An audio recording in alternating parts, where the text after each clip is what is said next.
Fantasy Football Night in America is now live. Hi, hello, and welcome to the FFPC High Stakes Fantasy Football Show on the Better Sports Network. I'm your host, Eric Balkman. You may know me from the RotoViz High Stakes Lowdown, the Fantasy Football Players Championship, and the High Stakes Fantasy Football Hour. You can follow me on the X at Eric Balkman and on the Blue Ski at Eric Balkman as well, a.k.a. Blue Sky. I want to welcome in a guy who's no stranger to this program, a guy who's no stranger to Dynasty Fantasy Football. Cranking out great content for Under the Helmet Dynasty, cranking out great shows with Jordan McNamara with the Dynasty Think Tank, and creating awesome articles for Footballguys.com. You follow him on the X at Chad Parsons NFL. Chad Parsons, welcome in, man. How are you? It's that time of year, right? I mean, things are heating up. The draft is going to slap us across the face for what we didn't know for 4 months and 4 years of these guys' careers. So at least they're not in the portal anymore, right? Yes. I always wonder this, like with a guy like you who is so engrossed in Dynasty Fantasy Football year round. I mean, the draft is special to all of us, but I almost think it's sort of like a bump in the road for you with everything that is going on with your trades, with different leagues, orphans, and everything that you have going on. This is like more of like a fun thing for you, isn't it? I feel like this does not register on your dial the way it might register on a lot of other people's dials. Is that how you feel about it? Yeah, that's a great point. I would say the NFL draft, I always say, wakes people up from their slumber. You got half the league that isn't really paying that much attention. You know, FFPC, we got roster cut downs and some other things. But really, everyone gets back on board with trading. 3-4 months, it's kind of tough. You got to twist your arm of your league mate to get them to respond to an offer. And now here we are waking up. And I really do think that a lot of the free agency, a lot of the NFL-centric player analysis matters more to your dynasty teams and trading in that regard than it does specifically who do you take at 106. Big ramifications, obviously, and that's what we're going to focus on. But I really do think that the veterans are the ones in your lineup. The veterans are the ones paying the bills for now. I think, and we'll get into all that tonight too. The other thing I wanted to bring up at the top of the show tonight, just so everybody's aware, our producer Matt Deutsch and I were talking right before we went on tonight, and he said, "How many orphans do you guys have left at the FFPC?" We're down to 9. Wow. This was thousands that we had. Final countdown. We are in the final countdown. We have 9 left that need to find good homes, good deals on them. You can pick them up right now, myffpc.com/dynasty. Those entry fees normally range between $77 and $5,000. Many of those have been discounted, so it's basically like a free team you have for year one. 1,800 plus leagues, and none have ever folded in 15 years with the FFPC. Check out the startups we got going at the $100 level, startup dynasties over at myffpc.com as well. And that's half of what you sign up for. To be fair, again, great format, great everything. But you know what? A dynasty league that doesn't fold and it's going to be there next year, 5 years from now, that is what the VIG is for. That is what the commissioner services are for. Do not fold so that you can take over these teams, build them up. And when you're good, when you are good, when you're competing, it's yours forever. And we also have too, and Chad, I don't know if have you ever played in an Empire Dynasty League before? Yep. Okay. I'm currently in one where my co-owner and I, huge stakes this year. We won last year. Oh boy! And the team that won in year one, they're not eligible because they're eligible, but they really had an outlier year, a crazy finish that they fell off last year. We're basically competing against ourselves, and the prize pool is massive. So huge stakes now. We're going to be discussing trades like we've never had before because of the stakes and the output involved. It's awesome. And we got Empire Leagues going on with the FFPC. And basically what that is if anybody wins the league, half the prizes are always set aside every year. And if anybody wins the league 2 years in a row, that league will fold. Yes. So the Empire League, it doesn't fold. That dominant team shuts it down. Shuts it down. Exactly. Yes. That's how it works. So the team that wins it 2 years in a row gets the entire Empire pot that's been accumulating for all those years or what have you. And then you're free to join a new Empire League. Okay. Yep. So that's going on. FFPC Big Gorilla Tournament. Check that out. $1 million grand prize drafts going off right now, live and slow. The early Rampage and the 7 Bananas promo is live. And then I have to bring this up too, because we're up to almost 95% capacity in both the FFPC Never Too Early Best Ball and Never Too Early Superflex Best Ball tournaments. $40,000 and $10,000 grand prize respectively. Enter for $125 or $35. Those drafts or that tournament, whether it is full or not, they will stop a week from today, April 24th, right before the NFL draft. And so get in while the getting's good. I think we have 4-hour and 6-hour drafts have been closed. We still might have 2-hour drafts. I don't know about that. I have to double check on that. But definitely sit and goes, 30-second clock, 60-second clocks. Those are available now at myffpc.com. So shout out to our producer, Matt Deutsch. Let's get into it. Chad, you've probably been, this is probably going to be a recurring theme tonight. I think you have been following a lot of these stories closer than I have. This one kind of, I don't want to say caught me off guard, but it's kind of weird. There's some malfeasance and skullduggery going on in New Orleans, allegedly. We don't know. Mike Triplett, who covers the Saints for New Orleans.football, excuse me. He says that his best guess is that Derek Carr is trying to get the Saints to part ways with him. The quote from Triplett's piece today, or this was through Tuesday. Either A, he legitimately is like, my shoulder has reached a point where I think I'd rather take care of it than play this season, or B, it's some sort of threat. Like, we asked for you guys to release us. You didn't. We were upset when you just restructured the contract instead of trying to work out a release. So now here's another path for us not showing us, and maybe now we'll force a release. Okay. Diana Rossini from The Athletic believes that Derek Carr does not want to have the Kirk Cousins treatment where the team does not believe in you long term. I mean, quite frankly, I think he should get the Kirk Cousins treatment as an outsider right now at this point. Mm-hmm. And apparently Nick Underhill is also seconding. I think Nick Underhill works for New Orleans.football as well. And he's saying the same thing, that Carr wanted out of New Orleans. He was upset when the contract got restructured. For fantasy, let's bring it back on the field. Wow, we have an NFL draft a week from today. The Saints hold what pick do they have? 8? Number 9. Number 9. Okay. They have the 9 pick where they could take Shedeur Sanders. They could take Jaxson Dart. They could opt for Kirk Cousins himself. But right now, Derek Carr is on this roster. Not only does this affect the New Orleans quarterbacking situation for Superflex Dynasty leagues, at least for this season, Chad, but you think about how this is going to affect Kamara and Olave and Shaheed and Juwan Johnson, and then whatever pass catchers and skill position guys the Saints bring into this draft. What a mangled mess this is right now. How are you handling Derek Carr in your Superflex Dinos? Yeah, what's crazy is Derek Carr is probably himself in a vacuum the least important piece here, because Derek Carr, let's face it, if Geno has been at a second round valuation in Superflex for about 3 years now, Derek Carr lesser than. So 3rd round, I mean, people are using that as a placeholder spot of like, maybe I should start a non-quarterback in my Superflex spot, is kind of how you've been viewing Derek Carr. He had that 2-week run. Saints were one of the best offenses in the NFL, short-lived. And here we are after another injury, and now more conversation of that. The most interesting aspect for me is twofold. Number one, at 9, the Shedeur Sanders part doesn't really fly for me. If you saw, there's a great piece going around right now. The fantasy footballers, they did a big study. A couple different guys have collaborated over the years looking at official visits. Shedeur Sanders has not met with the Saints, and every single first-round quarterback has met in official fashion with the team that ultimately drafted him. So Shedeur Sanders, at present, unless we're getting a fly-by-night late meeting here, that connection is not really there for 9 overall. Maybe if he falls, I mean, again, there's other things at play here. But I think unless a quarterback goes there at 9 overall, the Saints, Derek Carr is under contract. If this is shenanigans, like you said, he's there. He's there. And honestly, I don't think it's a Kirk Cousins situation of thinking a Michael Penix is coming through the door. I don't think Shedeur Sanders is on Penix's level, and I don't think any quarterback they drafted at 9 would be as much of a threat as Penix or, Bo Nix or any of those other quarterbacks that were available last year.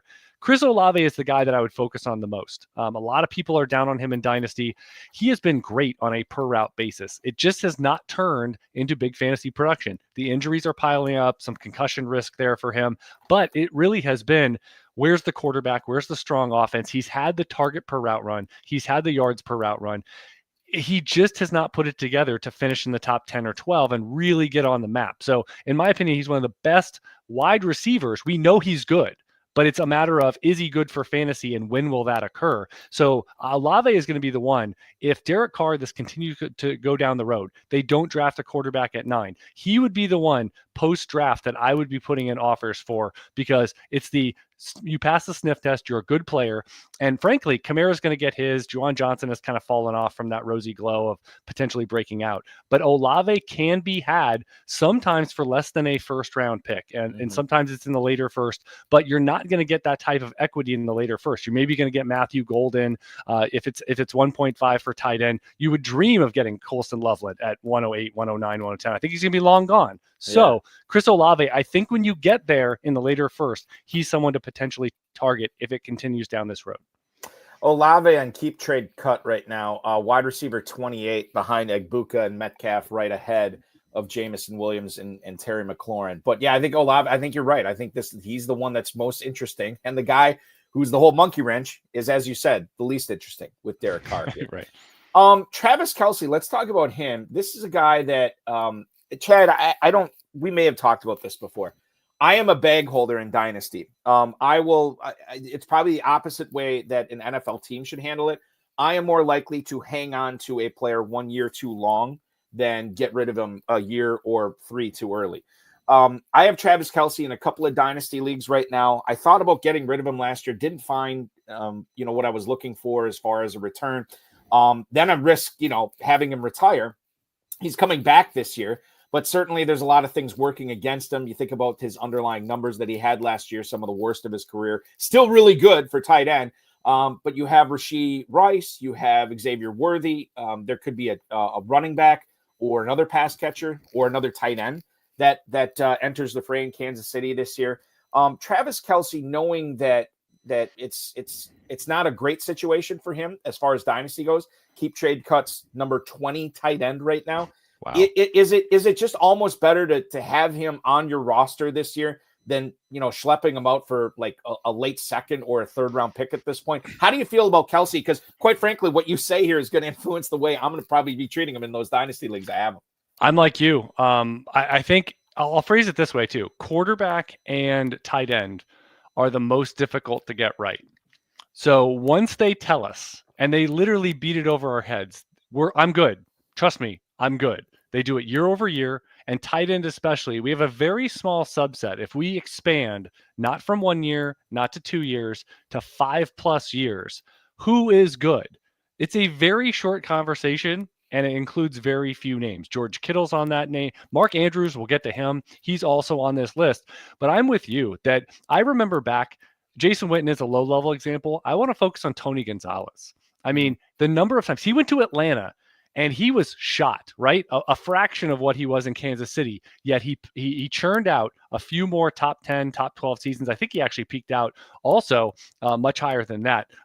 He actually never finished outside tight end 7 in points per game for PPR. So Tony Gonzalez is a beacon example of you just ride these guys in their mid-30s. They're all-time players, not good for this decade, all-time players for fantasy. So Travis Kelce, he has a run now.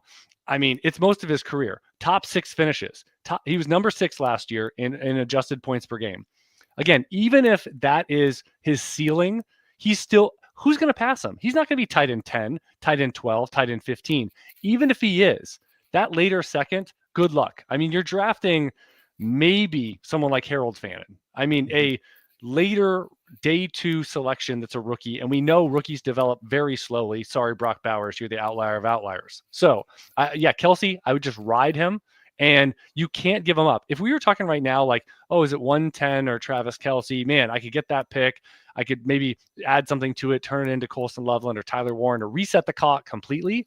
Different conversation. But yeah, I wouldn't really worry about the floor here, because tight end, the floor is 0 for a lot of these guys. Yeah. And Kelce still, again, I think even if he is the third wheel in that offense and they start to gradually move away from him, like you said, the price point is the big part in a lot of these dynasty discussions, and Kelce regularly for a second. So if somebody offers you the 208, let's say one quarterback league, 208, would you be giving Kelce up? No. I think you got to get in a one quarterback, you got to get much closer to the first round, in my opinion. And the more I go with this, there's so many good profiles that you should just, in general, take the veteran. I know that the upside is there. Well, I could get this wide receiver right. But unless you're getting like a round one wide receiver, unless you're getting a round one tight end, you're really on spec here. And let's fast forward. It's about lineups, right? If Kelce gives you one more season in the top 8 to 10, that's worth more than taking a shot, no offense, on someone like Elijah Arroyo or taking a shot on all these guys are great and they're all going to contribute. Just go back and see what typically, and it'll make you quake and say, I can't, those guys are not in your lineup. Let's get to November. They're on your bench and you're like, an FFPC shallow roster, should I cut them? It is kind of like what you're thinking. And you almost feel guilty because I ended up drafting them in the late second round. I can't cut them. Speaking of aging tight ends, Mark Andrews kind of in the news this week. Jeff Zarabek reported that Eric DeCosta, who is the Ravens GM, was quoted as saying, I never know what's going to happen in regards to whether Andrews was going to be on the team this year. Quote from DeCosta went on, I can tell you this, Mark Andrews is a warrior. He's a great player, and we're in the business of keeping as many great players as we can. Just a few weeks ago, John Harbaugh said he, quote, fully expected Andrews to be on the team this year. DeCosta would not go anywhere close to saying that. And now I'm kind of wondering, like, okay, who knows who knows Mark Andrews better than the Ravens? Probably nobody. And it sounds like they'd be willing in the right deal to move on from him, whether that's for a draft pick, another veteran, I don't know.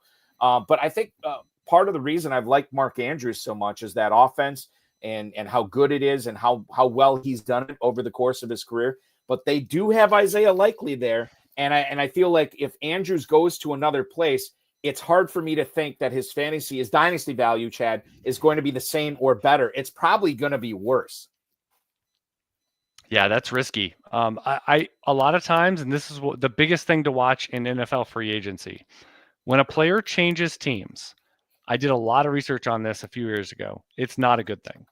In general, it's not a good thing. And much of the numbers about, maybe it's good news, I'll tell you, it's basically two guys. Terrell Owens, if you remember, he bounced around, bit of a head case, but he was always productive.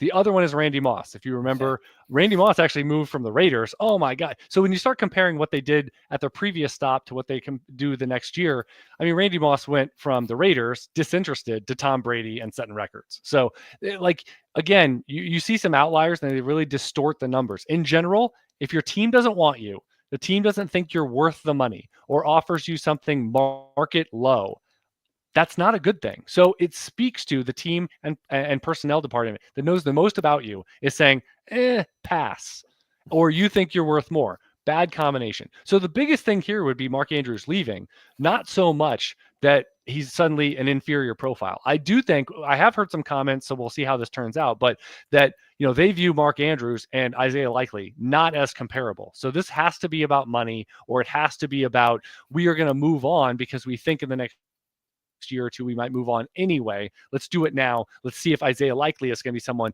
we re-up. He's actually the one coming up on contract that they need to decide on in the next year or so. But Mark Andrews, still, remember the start, first 4, 5, 6 weeks last season? Isaiah Likely is great. What's Mark Andrews doing? The changing of the guard has occurred. Well, that whiplashed all the way around. Last year, Mark Andrews about 1.9 yards per route run. That's outstanding. And then Isaiah Likely 1.55. That's on the season. So it was very slanted over the last 10 weeks or so. And Mark Andrews, very short list. Active guys with more top 6 finishes: George Kittle, Travis Kelce, end of list. So wow. Mark Andrews is one of my guys. And again, I think Baltimore, with the way they like to throw over the middle, the way Lamar Jackson likes to throw to the tight end position, I think this would be a pretty big mistake, even though I like Charlie Kohler. I like some of these ancillary guys. They've drafted very well at the position, but I don't think Likely's on that level. So the biggest thing for us in fantasy is if Mark Andrews leaves, it's going to be the friendly confines that he once had, and he's basically the wide receiver one for that team. That is probably over. And that, more than anything about his profile, is probably the biggest thing to be concerned about, that maybe the ceiling of a top 3 finish might be gone for Andrews in the short term. So if Andrews does move on from Baltimore, they don't do anything significant on day 1 or day 2. Does Zay Flowers increase in dynasty value quite a bit for you, Chad? I think he has to. I don't think Isaiah Likely would be the guy that boosts up and he's a top 3 fantasy option at the position. I think that's highly contested. Andrews can challenge there, but I don't think a Likely can in that situation. And yeah, Zay Flowers. I think the Baltimore is a sneaky play to add a wide receiver. We know that they constantly add guys that don't pan out or anything. But yeah, Zay Flowers, the shorter game, I think they would get some more prescribed, over routes and crossers and things like that. That Mark Andrews has really thrived within that offense. But the red zone, I actually think that might end up fueling Lamar Jackson a little more as a runner, because that's somewhere where Mark Andrews, even when he wasn't getting big volume, you'd see him, he was averaging like a touchdown per game, big red zone threat there. And yet, we look, and if that is gone, I think Lamar Jackson would have to find another easy button to press. I want to skip ahead real quick because there's a conversation going on in the chat on YouTube right now with Bill Hollywood and Cullen Hoffman. And we're talking about these guys when they go to new teams and how it's usually bad news. Bill Hollywood wants to know, is Cooper Kupp one of those guys moving on from the Rams to Seattle? And Cullen chiming in, talking about how good of an organization the Rams are, and they were willing to get rid of Kupp. And so he would agree that this is one of those guys. Sounds like you think the exact same thing.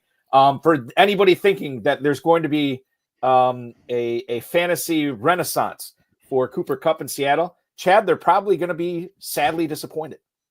Yeah. And again, Cooper Kupp, very elite during his career.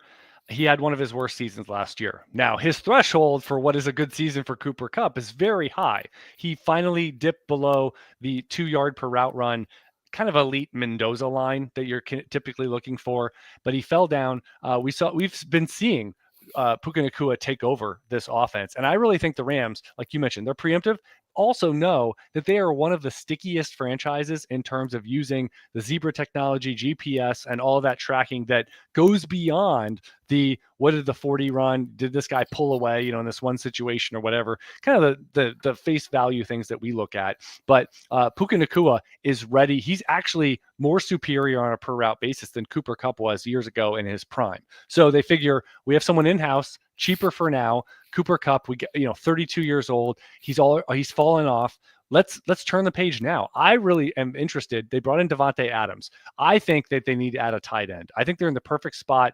Maybe they don't get the guy in round 1, but I would watch for them to take a dynamic option. Tyler Higbee, no offense to you, but they're going to rework this offense. And Cooper Kupp, we just didn't see the guy that can separate all those typical Cooper Kupp routes and easy touches went to Nacua. They've changed the guard. And yes, Cooper Kupp, I would be very concerned about him because you go down in quarterback, you go down in infrastructure for this Seattle team, and Seattle has a boatload of picks. So they're going to do something, one or two things at the pass catcher positions because they have so many picks in the first 3-4 rounds.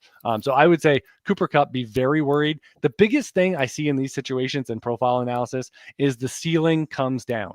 So the probability of Cooper Kupp in a top 12, top 18 type season, it goes through the floor in these settings. It's not 0, but it's single digits, and that makes it really tough to bank on the older guy because they're also the type, when they fall off a little, they can start falling off a lot. And it feels like Cooper Kupp 2025 might be that case. Yeah, I think you're right. I always say too, Chad, like if to dumb it down to Dynasty 101, this is a young man's game. And when I start to, it's always easier for me to see the paths to success. It's easier for me to see the ceilings for these younger guys, and these older guys, man, like Kupp and Kelce. Yeah, there's still a pathway there, but it gets more and more difficult to see. And well, tight end 7 to 8 is easier in terms of like auto start player. Cooper Kupp finishes at wide receiver 40. It's a train wreck, right? You're like, I don't even know if I'm starting him. What's the ceiling? And one example of the other way, again, you're only worried when the cracks in the foundation start to show. Mike Evans hasn't shown cracks, right? And guess what? Nothing's changing with him. Baker Mayfield's still there. Hey, Mike Evans, you're the guy. We're going to project you to score 10, 12 plus touchdowns. Life is good. You did in the road last year. So we have less worry there than Cooper Kupp. Rams are worried about you. They move on. New quarterback, new team, new all this. A lot more risk in that profile. Yeah, for sure. And I think it's good that you brought that up too, that we feel a lot more comfortable about the guys we have not seen lose a half step or a half or a full step or whatever. When we're looking at those guys, It's easier. Like I have Mike Evans on a few of my dynasty teams. I've never once thought about selling high on him. Maybe Right. I should have, but I've never thought about it. I'm like, look, this guy is a known quantity. He has shown me nothing that he's, about to go off a cliff or anything like that. Good example on that too. I think you could say this, similar for Davante Adams now in Los Angeles. What I saw last year was him connecting with Rodgers, and while the Jets as a team weren't good, I saw a lot of good things from them, and now he gets Matthew Stafford. This is another guy that I think like I can get away with another year, probably more than 1 year, with Davante Adams in Los Angeles. Your immediate reaction, I know it's not on the show sheet, immediate reaction when you saw Adams going to the Rams, I felt great about it. How did you feel? Love it. Nakua is the guy that can kind of win in unique ways. Davante Adams can be that bucket getter. It's 3rd and 6, ISO him on the outside, and he wins. The Rams, we saw how close they were on the NFL side to doing big things last year. They were a drive away from taking out the Eagles, closest team to do that down the stretch run of their Super Bowl season. So I think when you put McVay with Stafford, with Adams, that trio right there, professionalism, and they're going to scheme it up. So I view that as a huge win. Now, the biggest thing is, fantasy production wise, is Nakua going to lose a little bit? Is Adams more like a wide receiver 2 in fantasy than a wide receiver 1? Or if a guy gets hurt, whatever. But I think at full strength, the Rams are going to be that dynamic offense. And that's why I really hone in on tight end. If they get a little more dynamic nature to that position, wheels up on, there isn't really no ceiling for this offense. But yeah, Adams, huge winner there. And that's one exception where you say Rams, little dysfunctional. And the exception to this changing teams things is, number one, he got big money. He was actually appealing, in free agency where he might have to settle for a 1 for 10, kind of prove it. NFL doesn't like you. So he got good money, and he goes to a proven offensive system where nothing else was changing. It's not like they're suddenly in a rebuild, or he's like, I guess I got to go play with Aaron Rodgers again. Like, it's none of those things. So yeah, a lot of positives with Adams. Getting back to the veteran tight ends, Evan Engram has moved on. He is switching teams from Jacksonville to Denver. And Sean Payton has all but confirmed, or maybe he just did confirm, that Engram is going to be the Joker this year in his offense. This is a guy that I remember his days in New York. Like, we were just like, God, if this guy could ever stay healthy. And then he did. And he caught, 114 balls in 2023, and then he got hurt again in 2024. But when he was healthy, he was a difference maker. Now he gets to go to Denver, an up-and-coming offense, a team that's probably going to be adding a first or a second-round running back to lead their rushing game. They already have their first-round franchise quarterback in Bo Nix last year, who showed out. And why wouldn't he? Because he's like 38 years old already. Cortland Sutton found the phone of youth. You have these other, I wouldn't say that they're good, complete receivers, but they fulfill a role, right? Marvin Mims and Troy Franklin. And then you add Evan Engram to this. I think this is really an interesting situation. You said, and I happen to agree with you, when players switch teams, it's usually not great, at least in the first year. But I am a little bit more bullish for Engram for the reasons I just said. And the other thing is, it's tight end, which is always kind of a crazy, like, kind of find value where you can. Hopefully it works out. Keep Trade Cut has him behind actually Mark Andrews right now. They got Evan Engram at tight end 14. Is he in for a big 2025 this year, Chad? At present, yes. And I like to play out scenarios. We'll know next week with the draft. They have been in. Broncos have had a lot of visits with running back. You would expect that, but wide receiver plus tight end. So I think the tight end might be a matter of they're at pick 20, so it'll depend who is there. If it's not in the first round, I don't think we can have much fear in that capacity. The other thing I would say is wide receiver, slow burn, and probably not going to affect Evan Engram this season. Cortland Sutton, to be fair, hasn't really been a lid lifter in terms of his upside. Mm-hmm. So I don't think he's going to affect Evan Engram as well. So this has the best chance to be almost like a couple of years ago in Jacksonville when he was healthy and he had one of his best seasons ever.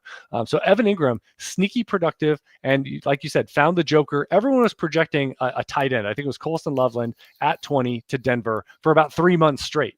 Then Evan Engram goes there. All of a sudden that dries up. So I think it's less likely. And when I look at the construction, they have a bunch of guys at wide receiver, but not the guy. So I Right. really do think this bodes well for Engram as long as it stays static.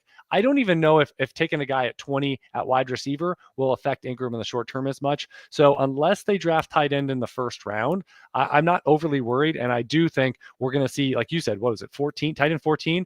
That is a pretty good value there, because what you want is a tight end 2 that can play like a top 5 or 6 guy. We've seen that from Engram. And like you said, he found Sean Payton found his joker. And this is what we want. We want the potential for big volume. Engram is someone, since he left the Giants, he has had a really strong target per route run. And that's one of the stickiest things. You can get by on not being a giant maven in terms of yards, but man, if you can dominate your passing game in that way, which Engram has in Jacksonville, that really bodes well for your potential to be a Kelce and Andrews, a Kittle type that can lead your team. I know a lot of people are. I think when I lead off the show with all these veterans, it's selfish, Chad, because we've been talking rookies since like January, right? I know. And so it's sort of like having our dessert to start the show. Now we got to eat our vegetables by talking about some of these rookies again. But you I can still put Shedeur Sanders in the title. You could still. We still could. Yeah, that's a possibility. You know what's funny? Like, and I don't know. Maybe this is a hole in my do a mock draft starting in 5 minutes. We're gonna do a mock draft. Exactly. Yeah. Maybe this is a hole in my production, my putting the content together. I have not talked to a whole lot of Shedeur Sanders this off season, or this drafting season. Cam Ward always seemed to be the more exciting player. I didn't talk a whole lot of Jaxson Dart until like the last month, when it seemed like he was creeping up boards, and I think Cullen Hoffman said in the chat maybe he goes at number 9 to New Orleans. I mean, that's a possibility as well. But Shedeur Sanders is a player that I think Greg Cosell was saying this the other day. If you take a lot of sacks in college, those players tend to take a lot of sacks in the pros. He does not have the greatest legs in the world, but he is pretty good downfield. He's a pretty accurate passer. And quite frankly, outside of that, I mean, for fantasy, you obviously want more. But outside of that, I mean, if you can throw with anticipation, throw with accuracy, that can go a long way in the NFL. So Shedeur Sanders, I'll ask you this. Not the most exciting guy in the world, but landing spot is going to be key, obviously, for him. But I could project a pretty good career for Sanders, if not a spectacular fantasy career for him, if that makes any sense. Yeah. My biggest take is that the folks that have Cam Ward way up here and Shedeur Sanders way down here, I think that is the wrong take. Ward is going to go 101. So that kind of ends the conversation, because they're similar guys. Neither one is going to win as a rusher. And what we do is say we need fantasy points. And so if you don't run, it makes it very difficult. Look at CJ Stroud. He had a great rookie season. This past year, were people excited about him for fantasy? Not really, because he didn't take a step forward. He wasn't Tua a few years ago when he led the league in passing. Is kind of what it takes. Joe Burrow's not a big runner. He has some of the best weapons out there. So you put all that together, and again, Ward, Sanders, neither one's going to be a big runner. And my biggest thing is the gap between them should not be much. Now, the NFL may put a big gap for us. 101 matters for the pedigree, and Shedeur Sanders is not going there. But my biggest take is Cam Ward is overrated. I think Shedeur Sanders is properly rated. We know the NFL props up quarterbacks. Most classes, someone's going to go 101 because that team is horrible and they need a quarterback. And that's the way. And you can't just trot out Will Levis, because they're trying to save it. I mean, again, that should be what they do. They should sit there and draft Travis Hunter or Abdul Carter and say, we don't have a quarterback with a close enough grade to draft quarterback, so live with it. So we're just going to re-rack this for next year. Or trade down. You can trade down as well. Sure. Let somebody else go get Cam Ward. But yeah, this whole idea that last year, the quarterback profiles were worthy of where they went. All of them, in my opinion. I was alone on Bo Nix a little bit of saying, I think he's a first round guy and I think he's a top half guy. Ended up, at least for 1 year, looking more right than wrong. But I think that Shedeur Sanders, he's a 23% pressure to sack rate. Cam Ward has 21%. That's not a big enough gap. And I know he recycles back and he fades back and he loses big yards. You know what? Colorado, all we talked about was how bad their offensive line was. Yeah. Again, put yourself in the pocket with a horrible offensive line. You've literally got guys that are going to be checking people out at Dollar General in a few years, and that is protecting your blind side. I would probably back up instead of go forward too. So we'll see. I will, just like Drake May, we said the supporting cast around him at UNC was horrible. The Patriots within NFL were horrible, yet he looked just fine. So with Shedeur Sanders, I'm giving him, I mean, his big time throw ratio is outstanding and way better than Cam Ward's. I give Shedeur Sanders a pretty good shot and a better shot than a lot of people. We'll see, though. Again, if the NFL fades him down the board to the moon, then that is going to be a big factor because quarterback, huge need for 3 or 4 teams. And if they don't even explore trading up into the first round, I think that'll be very, very telling. Percentage chance that Sanders is a first-round pick a week from today? I don't know. I struggle to think how can he not be? So I'm going to say like 80, 90%. 90. Okay. All right. There you go. Yeah, very high. Now a guy who's basically 100% to go in the first round and probably at the 101 is Cam Ward. Yeah. Titans insider Terry McCormick. Now I don't know if Titan Insider is a Tennessee Titans like team run site or if it's a fan site. Tighten up. Exactly. There's a lot of sugary goodness here about Cam Ward in this piece. Yep. Apparently, the Titans had an 18-minute conversation at the scouting combine with Ward, and that was the quote big turning point in how they felt about how they timed it out. 14 minutes, I'm not reacting. 18, all in. Well, is it would 20 have been better? Would 20 have been worse? Like they spent that extra time with them. Is that good or like what's the sweet spot? Apparently, they found out I'm a Sagittarius. I like long walks on the beach. Yeah, and just the best way to have his steak cooked, everything. So anyway. Ward apparently wowed the people at his top 30 visit for Tennessee with his, quote, alpha personality, astute knowledge of the game, and his detailed understanding of the quarterback position. Then the Titans sent a ton of people to his pro day, which had a private workout attended by Amy Adams Strunk, who apparently is reclusive. But she wanted to check out Cam Ward. Came out of the woodwork for Cameron Ward. Absolutely. You said he's overrated. I think you're right. In a sense, I think that, and you kind of hit on this. The NFL has told us over the past however many years, if you have the 101, you have to take a quarterback. And if you're not taking a quarterback there, you got to trade the pick. So, and Tennessee needs a quarterback. So perhaps they feel pigeonholed into taking him. But this is not, Cam Ward would not have been a 101 last year. Where would he have even ranked if he was in last year's class? Would he even been top 5 or top 6 for quarterbacks? And what is his bust potential in the pros? We don't often think about a bust at the 101 because you could have anybody you want. Why would you take a bust? But there is a significant amount of risk here with Ward. There's parts of his game I like, parts of it I don't. I'll let you talk about Cam Ward here and his bust potential. And Chad, where you would have ranked him if he was in last year's quarterback class. Yeah. Well, it's quarterback 7 teaser there for last year. And with the run, I mean, I guess the Raiders would have taken him over Brock Bowers because they were really not happy with that run of 6 and 12 picks there at quarterback where they desperately needed / wanted one. Cam Ward for me. And here's the 2 things. Number 1, he had a few different stops. Incarnate Ward. Okay. So he comes off the radar. He was not dominant in Incarnate Ward. Let's let that sit in. We're talking about a guy drafted at 101. Then he goes to Washington State. He was not dominant at Washington State. This is the 101. Then he goes to Miami. Everyone lauds him. Again, he was a day 3 guy a year ago. Day 3. I don't know what that advisory grade said. I guarantee it wasn't the first round or 2. So he goes to Miami. He has a better year. He has his best year. But when you compare it to guys rising up like Joe Burrow and others, where it really is based on one season, it wasn't as good as it needs to be. So again, I look at career aggregate stuff, and especially in Cam Ward's case, he was playing lower level of competition. Shouldn't a future 101, shouldn't a future franchise-changing quarterback play better than he did for 4+ years before he got to Miami? My answer is yes.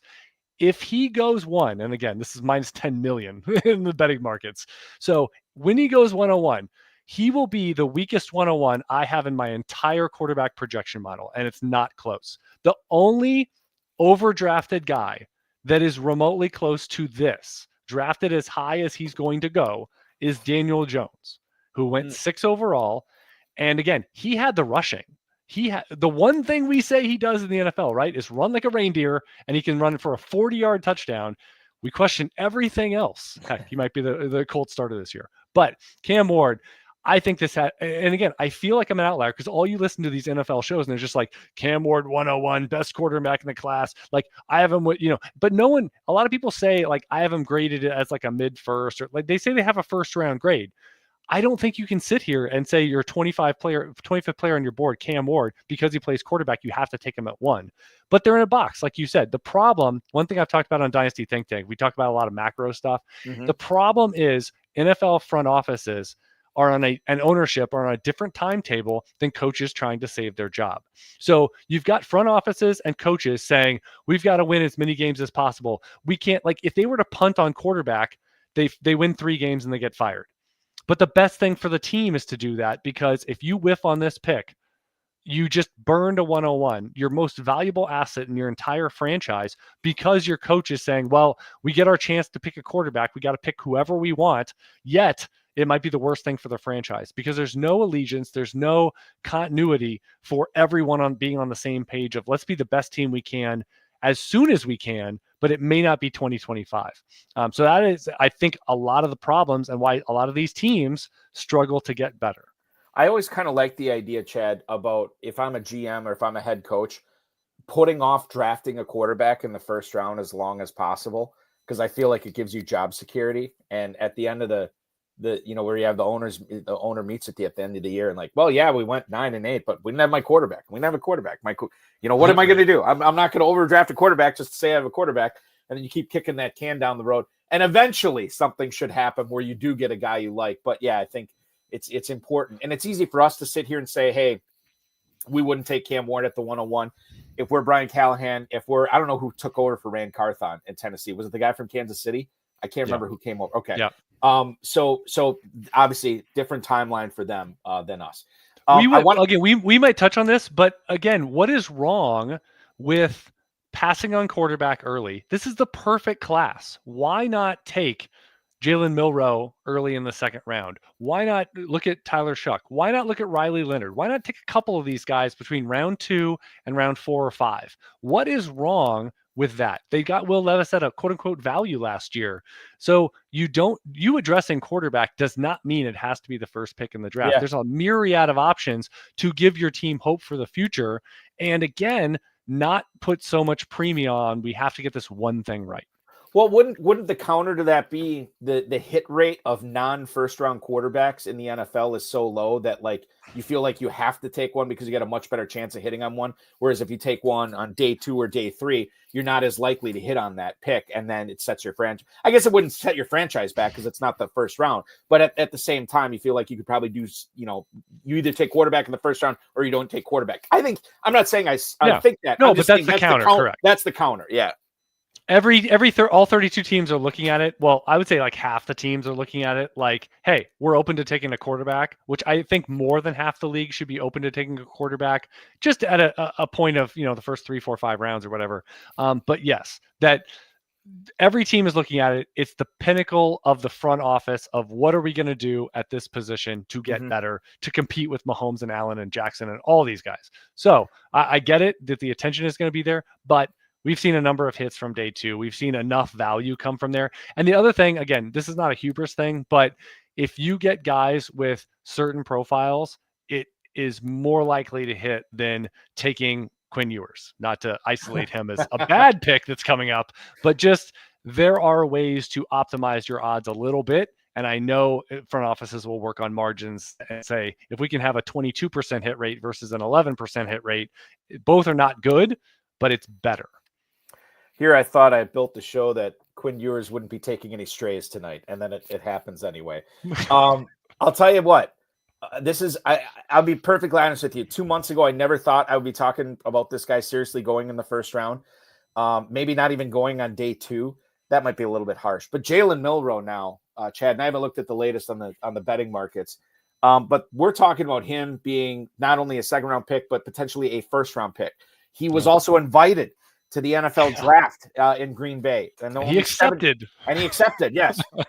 17 players have agreed to show up in Green Bay for the NFL draft, and Milroe is one of them. So I'll just point blank right now. Number 1, 2-part question. Number 1, will he be a first round pick? And number 2, should he be a first-round pick, knowing what he does and knowing what he has not been able to do on the field to this point in his football career. Yeah, he's definitely the wild card in the class. I liken him to Lamar Jackson in the sense of you hear a lot of discussions on if he doesn't work out at quarterback, he actually athletically can work out at another position, which almost no quarterback we say that. Milroe is an unbelievable athlete. What he provides as a runner, the legs, the stress test on a defense, he throws a good deep ball. He has some positives, but man, rough around the edges. He's the perfect day 2 pick. Is that round 2? Is that top 40? I'm not going to get into that, but he's the ideal. Like Jalen Hurts drafted behind Carson Wentz. That was perfect. Perfect. We had some questions and you got to draft him with a non-premium. I would love Milroe to go to a low pressure spot. Now, the problem is, like you said, quarterbacks don't fall. Quarterbacks don't go out there, but it looks like Jaxson Dart, he's trending more towards being a round 1 lock. Milroe now is the tweener of does he or doesn't he? I will say one thing I dug into is the fallacy of the whole 5th-year option thing. If you're good, you don't really get to the 5th-year option. It's not really a thing that is super valuable to the NFL team because if you're good, you're signed before that, and it's not really a big deal. Are you speaking, just real quick, Chad, are you speaking in a quarterback sense or just any position sense? Mostly in a quarterback sense, but this whole, like, we say it every year, and it becomes, in my opinion, just the way that we discuss, which is, oh man, you trade back into round 1, you get the 5th-year option, for these quarterbacks. Again, you're not getting there. You're not getting there. It's going to be very binary in their first 2-3 years. And this whole, like, pick up the 5th-year option. I think more teams should play out the 5th-year option. I think more teams, again, I'm the Bears should have kept Justin Fields. So there's a lot of stuff going on here of just, you want more quarterbacks that you think can possibly play in your building. You don't want one starter, and then if they don't work out, we're trash and we lose every game. And then we hopefully are not in a Cam Ward class the next year. We could draft high and solve our problems with a whole new front office. So, I think Milroe, ultimately, I'm going to say no, because I think he's going to have to be QB4. We have questions about Shedeur Sanders falling. So I think Milroe, is not going to go ahead of him, in my opinion. So I think he's the perfect, he's not going to make it past 45 or 50. There's going to be a team that either moving and shakes or it's the perfect opportunity for one of these teams up high in the draft. The Giants might be a good choice, that they have enough at quarterback. I mean, heck, they brought in Russell Wilson and James Winston, and now maybe you circle back, take an upside shot like Tennessee did with Will Levis, right? A guy that they think might turn into something. And Milroe, I'll just put my chip on round 2, first half. I think it'd be wild, and I'm not saying this is going to happen. It probably won't. Wouldn't it be crazy if Shedeur Sanders was the 4th quarterback chosen in this draft after all this pomp and circumstance we had all drafting season with Cam Ward going 101, and then obviously we just talked about Milroe potentially being a first-round pick. Jaxson Dart is another player, and Cullen brought this up. I've seen it in mock drafts out there too, Chad, with him being the choice for the Saints at 9. He has met with the Saints, I believe, and he seems to be a fit in what type of offense Kellen Moore likes to run. Is it New Orleans or bust? Like if the Saints don't take him, it's going to be on somebody else trading up to get him at the end of the first round. How do you look at Dart? Because I think this would change his dynasty value, whether he's a first round pick or not. Yes. And I would say, again, he's a really good combination. I could argue Milroe with the passing deficiencies. I think Dart of the first 4 or 5 guys is the most complete quarterback profile. So that's for fantasy. That's for NFL. It's very Bo Nix-esque, where it's got enough rushing in there that it's appealing, and yet he doesn't have any big red flags as a passer. So again, 79% passing score in my model, 56% rushing. If you're over about 50, 60% rushing, you can do some damage. And we saw him with some of that designed run game, some of the scrambling data points that he has, better than Sanders, better than Ward, not than Milroe. But yeah, I think it's the Saints. And then I think the Steelers are the other spot. What are those two teams going to do?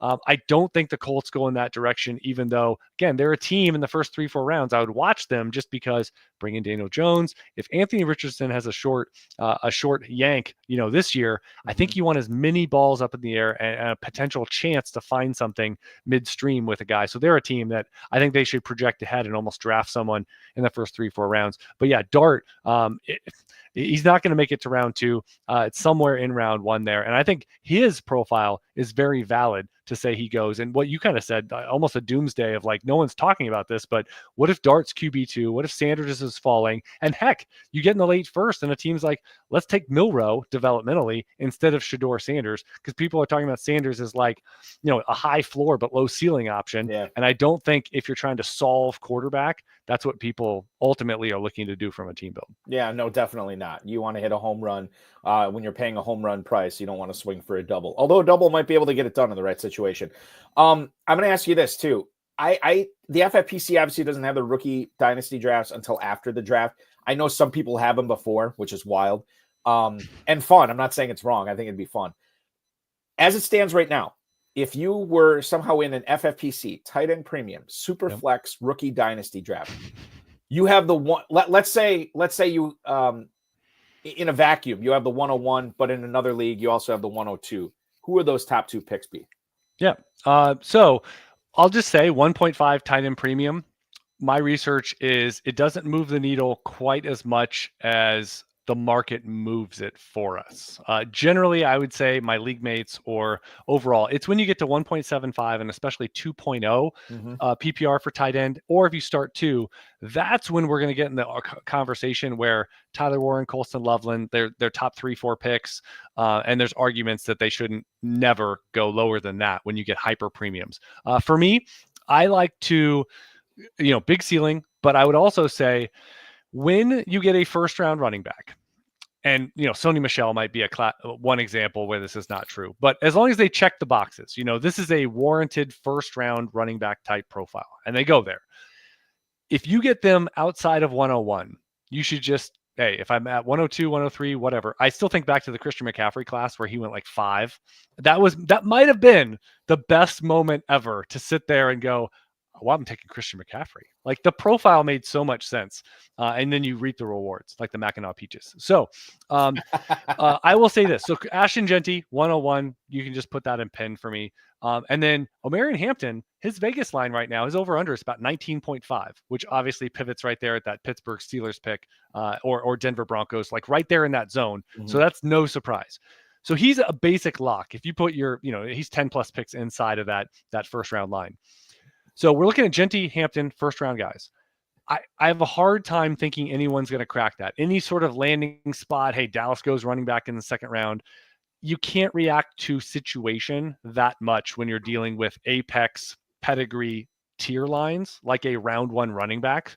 So Genty, Hampton, pretty much locked in for me because again, we already kind of know the quarterback stuff going on. Cam Ward at 101 isn't going to move the needle enough for me. Wide receiver, it's kind of trending the wrong way as opposed to the right way, down the board as opposed to up. So yeah, I think there's a possibility this year that I even have 3 running backs, 1, 2, 3. But right now we're sitting at 2, and then I have some possibilities, that we get another one added on there. Fascinating stuff. And we're going to talk about running backs here in a second. What I want to do is step out, take a quick break. When we come back, Chad, I want to talk with you about some of the lessons you've learned for Dynasty from the NFL draft over the years, mistakes you've made, stuff you've learned from mistakes, and then stuff that you will not do this year because it's something you make that mistake once and you move on. I want to lead off with that. And then I also want to bring in a running back discussion with you. We're going to talk about that 2017 class compared to 2025.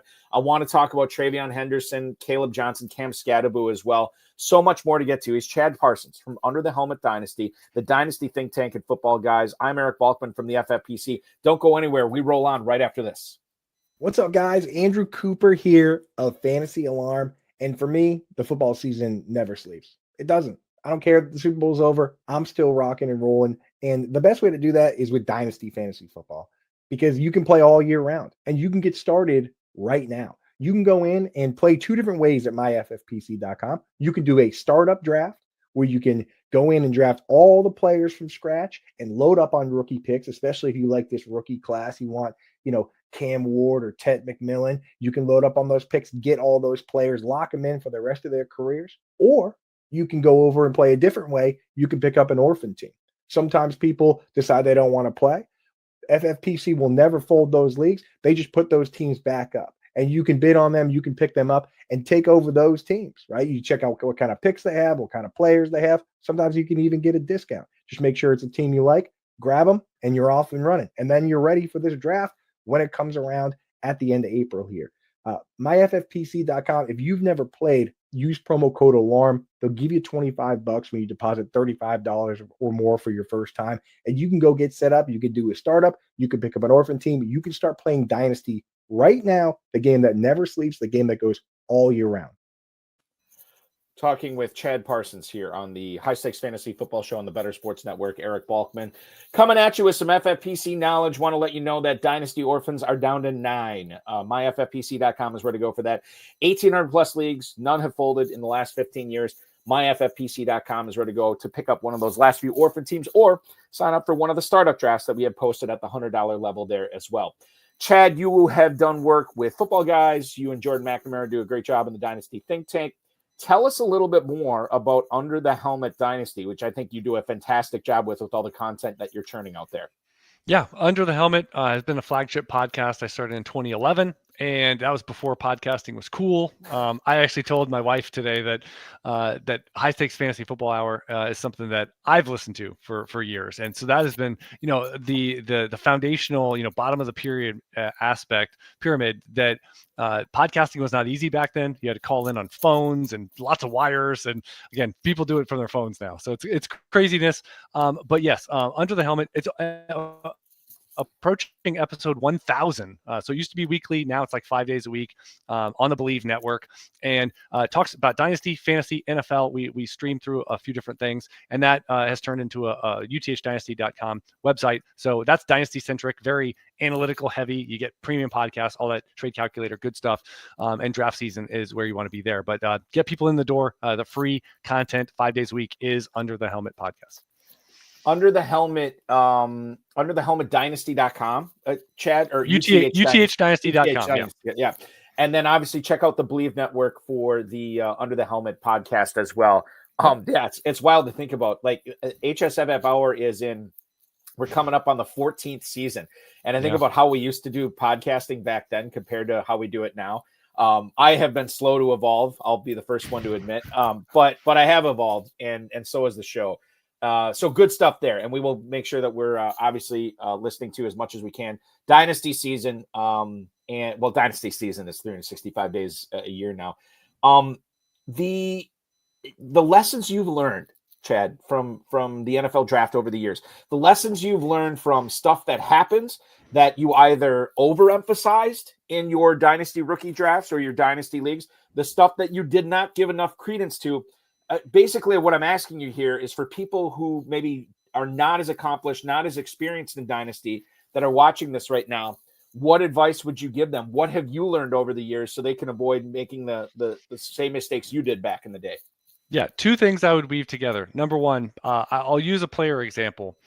I use Jeff Janis 5 times a year as a player example, which is I used to fall in love with the size, speed, low pedigree wide receivers, some small school guys. And what's funny is now I view low pedigree at wide receiver, non-round one. Like I am so stringent with pedigree because I know the rabbit hole you fall into, because you can have, you have a 20-man roster. All of a sudden you got 9-10 wide receivers. And when you get to October and actually running your team, what's the point? You're starting 2, 3, 4 of them, and you've got 9 or 10. And really what happens in season is you want to start running backs. You want Tyler Algier, because he's going to go from your bench to Bijan Robinson goes out and he's in your lineup. Unequivocally, you're starting him. That week, I don't know, I'll figure it out. He's in there. I'm benching some pretty good wide receiver. I'm putting Tyler Algier, the workhorse, in that lineup. So I would say not falling into the trap of lower pedigree wide receivers. And a lot of times you hear NFL shows, and again, I know this is part of the job, and yes, we are looking at the good qualities of these players, but look back at the Malachi Corleys of the world, and just there's a dozen guys that go between round 2 and round 4 every year that people just unequivocally say, this guy's good. Everybody's good. It's a hard depth chart to crack. In the NFL, if the Rams draft a wide receiver, let's be honest, do we care? They're behind Puka Nacua and Davante Adams, Right, craftsmen of the position. Like, they're not cracking anything. They'll be lucky to get 20 targets. So we really don't care. So I would say the biggest thing I've learned over like a decade plus is in your rookie draft, number one is wide receivers be very, very careful and very selective if they're not a round one pick. So watch guys like a Hawk again. I got a couple I like. I like Jaden Higgins and a few others, but price is going to be the big important factor. And frankly, some of these teams and some of these shallower formats, there's no room. You just can't. Then the other thing I would say is the biggest thing I've learned is I used to have all these rookie picks, and the idea was I'm going to be the smartest guy in the room. I'm going to draft all these rookies, and they're going to turn into Pro Bowlers in the NFL and dominant starters on my fantasy team. And I'm going to win the team by also being the youngest team in the league. We've talked about Davante Adams and Mike Evans, and they pay bills. Travis Kelce, he pays bills. So I think one of the biggest things is when you get into your rookie draft, I am more open. The last couple of years, especially, when I get on the clock, I want to see who is the best veteran I can get. What do I need? Do I need a big time wide receiver? Do I need, now that we're, in May and June, we know the running back landscape a lot more clearly than we do in April or in February. So you can be more open, but people are willing to sell their souls / auto start veterans to get 107 and potentially get to draft Emeka Egbuka that may or may not work out into anything. So people think about the market value a lot. They go, man, if I just have all these shiny wide receivers, they're all going to work out. And I'm going to have this core of 23-year-olds and they're all going to be hyper productive. And that's their goal. And yet what typically happens is a mishmash of, well, this guy kind of hit, he's wide receiver 30 this year, but he's super exciting, right? Well, you lost. You finished last in your league, but it's super exciting. You earned 101 the next year. Well, who are you going to draft? Is that guy going to help you win? A receiver in the first round. That's sure. Yeah, I'm going to draft Jeremiah Smith next year. Right. And it's going to be awesome. It's just so the point is you keep going. And so the goal is number one to win. And I would say if you just get on the clock every time, you have as many rookie picks as you want. But sometimes the unsexy trades, you get on at 208, you trade for Evan Engram. And you're like, hey, I needed a tight end. Someone ended up picking Harold Fannin or insert round 3 wide receiver X. Mm-hmm. You got Evan Engram. You're going to plug and play him week 1. He's a good player. He's crossed a lot of barriers in the NFL. And yeah, is he a little older? Is he going to fall off next year? Probably not. So I would just say the two things are I've started to, eschew wide receiver in general in rookie drafts. And then I've also started to explore a lot more moving and shaking and trading within the rookie drafting prism and not saying, I'm going to get my guy at 104 and then I'm going to get my guy at 110 and 205 and keep going. And all of a sudden you look up and a third of your roster is rookies. Well, that's very difficult to sharpshoot that and being happy, plus also winning your league. I think there's a balance, right? And the more picks you have, the more likely you are to hit on these guys. Right. But the balance, Chad, is you only have so many roster spots, right? So I'd love to have infinity amounts of rookie picks, but right. You can't. You don't have the roster space. If you got a 20-player taxi squad, it's a whole different scenario. Oh yeah, totally. And the other thing is, here's the biggest. I didn't mention this cascading effect. You get to week 3, super excited, right? Running back X is popping up. Man, I really want to pick him up. Who you dropping? Mm-hmm. If you have 35 roster spots, it's less of an issue. If you got 20 to 25, it becomes a big issue. And so you end up getting stuck on your priors and you go, well, I drafted this guy at 303. I can't drop him 3 months after I drafted him. I just can't. So you hold on to Jalen McMillan all year when you had a great pickup. You needed to pick up this running back. He ends up, he would have started a month for you down the line. But you held on to Jalen McMillan because you drafted him and he's shown enough that you just can't move on from him at point X, Y, or Z. So the other thing too, in regards to this, if you are avoiding receivers that don't go in the first round in your rookie draft, Chad, does that mean that when it gets to be rounds 2, rounds 3, round 4, whatever of your rookie draft, you're either looking for injury away type running backs, or trading the pick? Like, are those the two options you're looking at?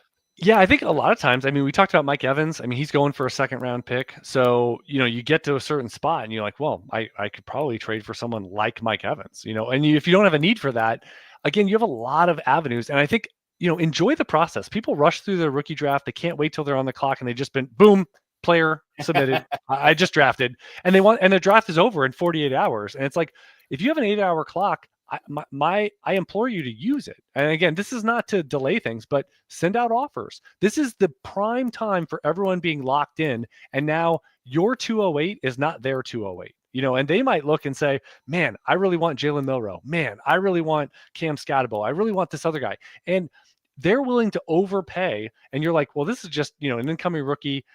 Milroe is my quarterback 4 if I draft him. And they might view it as Milroe is Lamar Jackson. I'm getting a huge value. I wish I could get him. And when you offer that and they're willing to give up their, weekly wide receiver 2 or 3, and you're a little light there. So yes, I mean, running backs end up popping and people go by this hit rate thing, which really bothers me. So they look at a player hitting for a top 24 season, let's say, for the aggregate of the entire year. And that's the only thing that counts.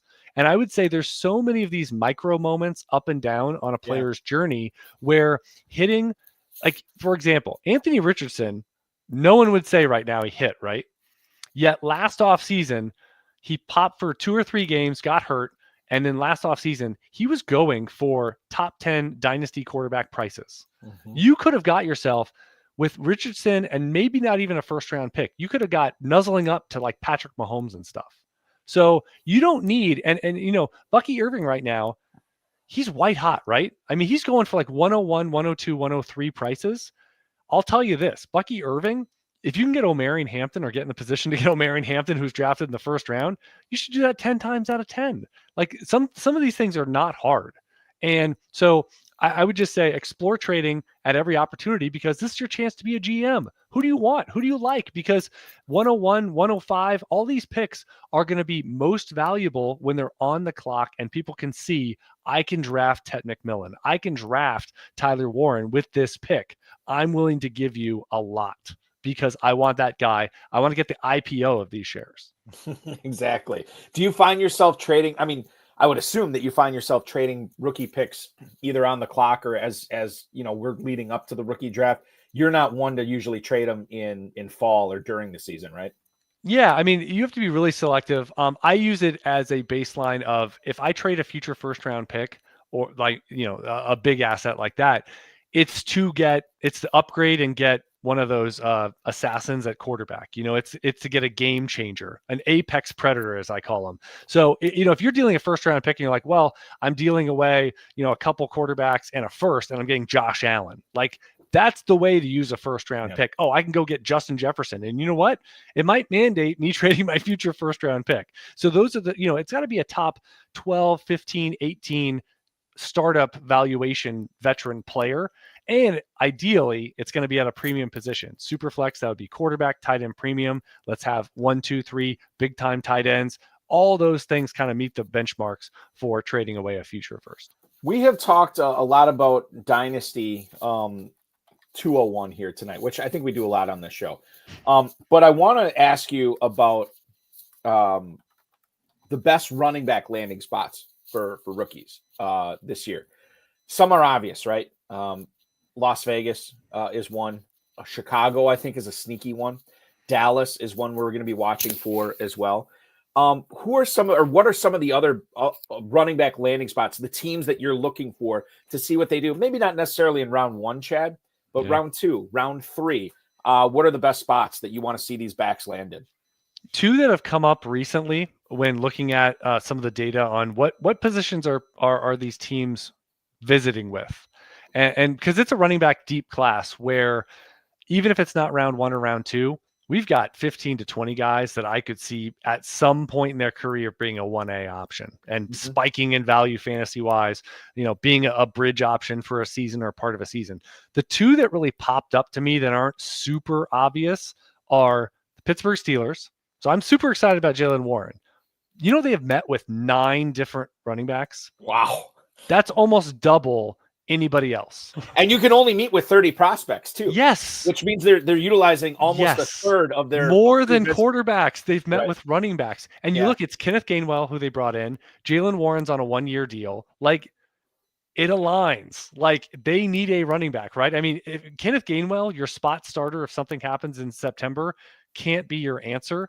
They've met with a ton of guys. So I'm super interested in who they get. I think that's a great landing spot. Again, maybe not for this year, but developing, the pipeline into 2026 could be very real. It could be a Bucky Irving type situation, right? A guy that you get to November and you just can't deny him touches. The other one, and this is one that I've talked about, I actually mock drafted a running back here more than one occasion, not in round 1, but I think it's notable in the first few rounds here. Houston Texans. Ooh. They're also high on the list. They've met with 4 running backs and Joe Mixon getting closer to 30. Damien Pierce, they have zero faith in the running back 2 spot, right? So you say, this is a team, they're probably not going to get the offensive line fixed. They're going to be gone by 25. They're not going to really have a great option there. So you say they're going to have to run the ball with Joe Mixon. They were at their best last year with Mixon being the unequivocal workhorse, and it was almost by necessity. So they have an extra pick on day 2, 58, 79, 89. So they have a bonus pick there. It's a rich class. So I think this could be the plan for the future, as well as their running back 2 in short order. I'm going to throw 2 more at you here. Yeah. Let me get your opinion. Kansas City at 31. You could also make the case Kansas City. What do they pick in the second round then? 63.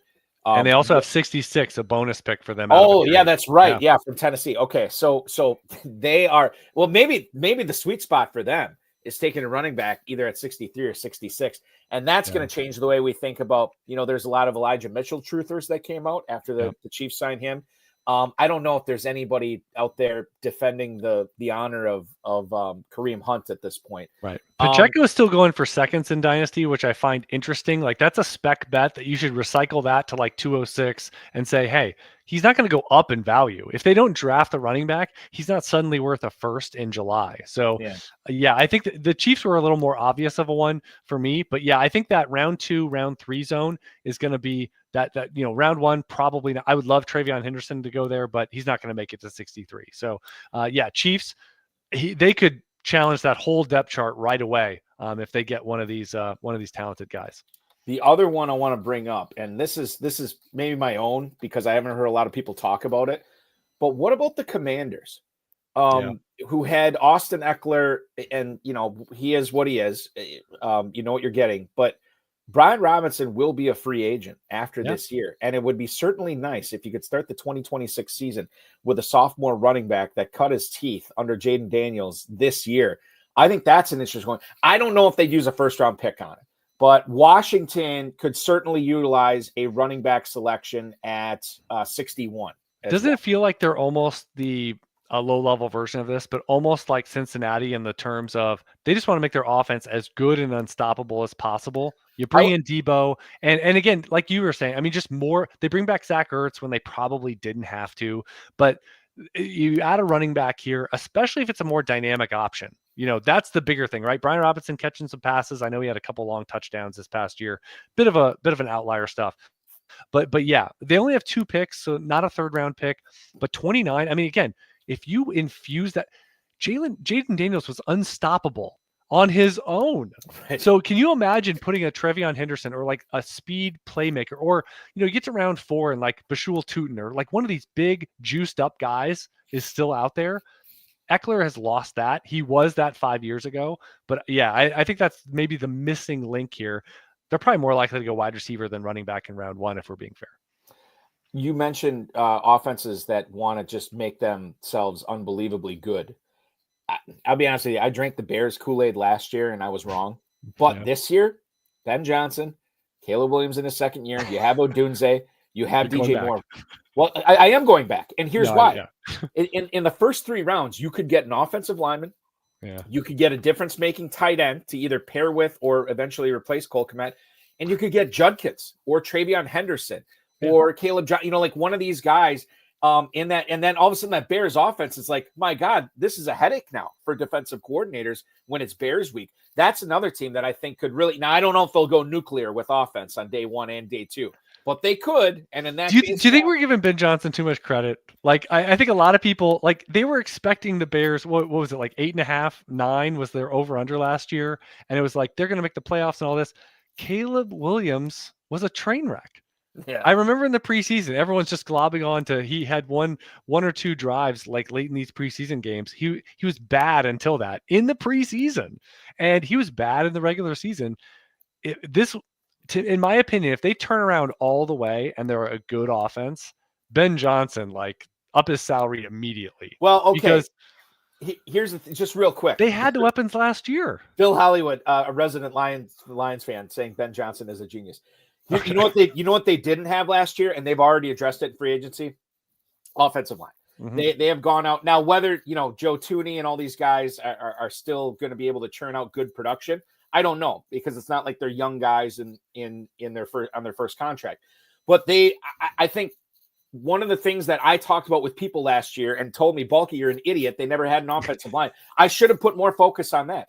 I was all excited that the Bears, Ryan Poles was this forward-thinking guy. Like, there's no way my quarterback's going to fail because I have DJ Moore, Rome Odunze, Keenan Allen with him. I went out and got DeAndre Swift. I have Cole Kmet. How can he fail? Well, he failed because they put it in the home studio in the pool, and yet the foundation of the house is falling apart. Exactly. and then, like, I don't know if they're going to get Genty in the first round. I don't think they should take Genty in the first round. But let's say they don't. Let's say they take Tyler Warren if he's still available, or if they take Kelvin Banks or one of these big tackles, and then you hit up one of the Ohio State guys or Johnson or whoever in the early second, and then you add another tight end in the like. The mistake I made with the Bears last year was I underestimated how important the offensive line was going to be to Caleb Williams. I'm not making that mistake again this year. At least I don't think so. With as far as what they've done in free agency, so that's a team that. And listen, we've seen the Bears make pretty significant hires before, and they blew up in their face. So that could happen again this year. And maybe we are giving Ben Johnson too much credit. But I think if I look at the whole and see what they're doing on offense, I really like the direction that organization is going right now for the first time in a long time. One thing I've said about Caleb Williams, if I were there in some capacity and able to design practices, I would have an air horn. And it would go off after 2.5 seconds on every single Caleb Williams drop back all off season. We know he can whirling dervish, 3.5, 4 seconds, and some good, some bad happens at those moments. But I would just train it all the way through him. You're getting the ball out. Like, he would have these drives and they would put together 3-4 throws, quick game, and he would actually have a little bit of momentum. And then all of a sudden they would go away from it and bad things happen all the time. So he's a slow quarterback in general. He's got to learn to just get the ball. Like, maybe be a little more Shedeur Sanders. Like, we might get a couple years from now and be like, I wonder if Caleb Williams could just operate a little more like Shedeur Sanders in this one capacity. Yeah. Johnny Manziel could have used that drill as well back in the day. Good comp. 2025 running back class. Really, really good. Is it as good as 2017? And Chad, quite frankly, does it matter if it's as good as 2017? Like, I've been comparing it to that class quite a bit, and each class is its own entity, it's its own thing. So maybe we don't even need to compare it to, but I just think back how talented that class was. I don't think 2025 is quite as good, but man, this year's class is really good. And I know that, to your point, what you were saying earlier, I know a lot of my second and third round picks and fourth round picks in my rookie drafts, if I'm not able to trade them, I'll be utilizing them on a lot of running backs just to see what happens with these guys. Yeah, and that's a good tip for rookie drafts in general, where, okay, just pretend like you're a random NFL fan. You watch some random, NFL draft shows, listen to mock drafts, listen to how they talk. Everyone unequivocally says strong class at running back, wide receiver, especially at the top, not so much. And then quarterback, weak, tight end, pretty deep overall, right? So if you take that as a prism, you go through, let's say you're in some tight end premium drafts. When in doubt, unless you have a reason not to, if you just go through your draft, you're like, okay, it's time for me to take a rookie. If you take a running back or you take a tight end, you're probably in better shape than if you do the opposite, which is like whack-a-mole. And you're like, well, I kind of like this guy. They talked about this wide receiver being a good route runner. That's going to make a lot of mistakes. I will say pre-draft, we're 20. I actually have some data that goes through this. I view the how good a class is by the first 3 rounds. Day 3, it's a lot of, what's going to happen out there in the wilderness. In terms of a overall score, so this looks at my projection model stuff combined with where they go in the draft. 442 was the number in 2017. So so we have a number here. 442. The average is about. Before you go forward, 442. That was the number after the NFL draft. Yes, that's the finalized number of where did they go in the draft, how strong were their profiles, and putting all that together into master mixology. 442, that's about 30 to 40% over an average class since, in like 15 to 20 years. This year, pre-draft, we're at 409. So that's about 10% off, very strong. But again, the final numbers there, it's probably not going to approach. This already accounts for Omarion Hampton going in the first round. This already accounts for a number going in the top 100. And the biggest thing I would say is we don't have prospects. Like I have quibbles with 2 or 3 prospects that are going to go in the top 100. These are quibbles. Like I don't have like a glaring, avoid, you can't draft that guy. And what I would say is when we have access now to the results, 2017 is on such a pedestal. I mean, people pick out Leonard Fournette like he was a categorical bust. He was not. He almost got them to the Super Bowl over Tom Brady and the Patriots, for goodness sake, riding that Blake Bortles pony, and they were a half away. So Leonard Fournette, you had McCaffrey, you had Dalvin Cook at his prime, you had Joe Mixon, Alvin Kamara, Kareem Hunt. You were 6 for 6 in the top 85 or so of that draft in terms of 3 or 4 plus fantasy starter seasons out of each of them. That's an unbelievable. Kareem Hunt out of the gate was arguably the strongest guy of that whole bunch. Yeah. It is a laundry list of absolute snipers at the position. So, and then that's not even taking into account, we had a big pop up from James Conner after year 1 behind Le'Veon Bell. Yeah, that's the Tariq Cohen class. You had Jamal Williams early on, Marlon Mack, Aaron Jones from day 3. Chris Carson was early, Austin Eckler from UDFA. I don't think anyone from a result standpoint, no class can really touch that in terms of it was a banger, absolute banger list. And so this year, pre-draft, it looks pretty good. And again, 10% off, in my opinion, is still a massive whirlwind, awesome team building class. And frankly, running back in Dynasty needs it. We've got a lot of guys right now that are 24, 25 plus. We need an infusion of 21, 22-year-olds, and we're going to get it this year. So there's going to be some carnage. It may not be immediate, but it's going to be long-lasting where you see guys start to lose jobs, form committees, and when they're 25 to 28 years old, that can strike the end of their viability of being worth a lot in Dynasty, where they still are holding on to that. I may have brought this up before. That 2017 class, Chad, 8 of those running backs went to a Pro Bowl. 8 of them. Now here's the fun trivia for tonight. The chat room can play along.